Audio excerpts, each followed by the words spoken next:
Next, we're going to move on to the sales column chart. Now, you can see here that it's a little bit different. However, it's not too much. So we're going to put in, we got the same quarterly numbers. This is not a total. This is what we've sold so far.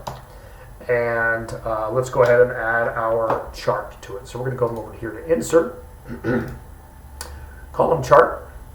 And this one automatically picked all of our stuff together.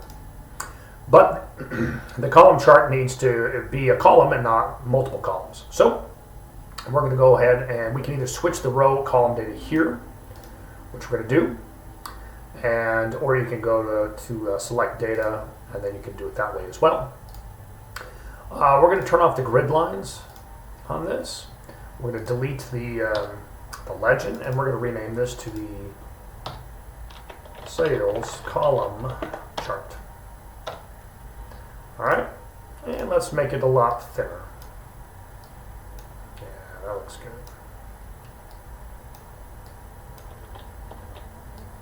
Okay, now we need this to change a little bit, so we're going to select this top one, which is our sales so far, and we're going to right click and we're going to change the chart type for that particular item.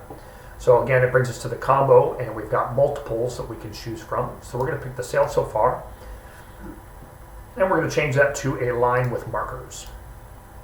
So you can see it changed it to a little green dot in the middle of this. That's exactly what we want. And it altered our stuff here. So our chart's looking a little bit better. But before we move into this, I want to change our legend over here. So we're going to come over here to the access options. We're going to change the majority to our sales goal. So I want to sell 1.1 million.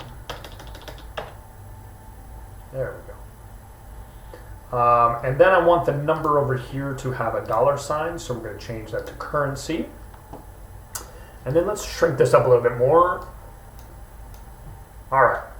Now let's go ahead and make some changes to the colors. So very similar to what we did on the speedometer, we're going to change our first one to red. We're going to change this one to orange.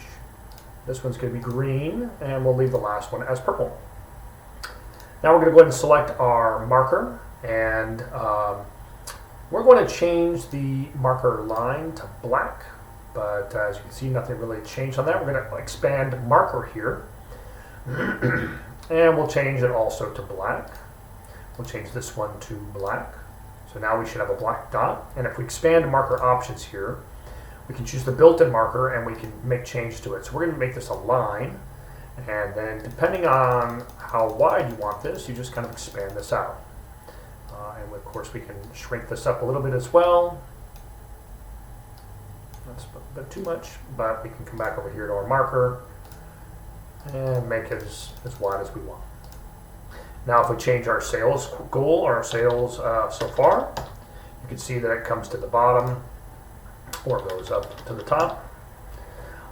We also should go under the data validation, and we can set our decimal between whatever the constraints are. So you want your minimum to be 0, and then your maximum to be, $1.2 million or whatever.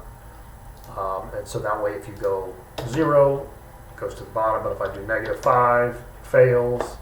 And if I do 1, 3, 5, 0, 0, 0, 0, 0, it's also too much. So it won't go above our chart. But that's up to you on how you want that to look.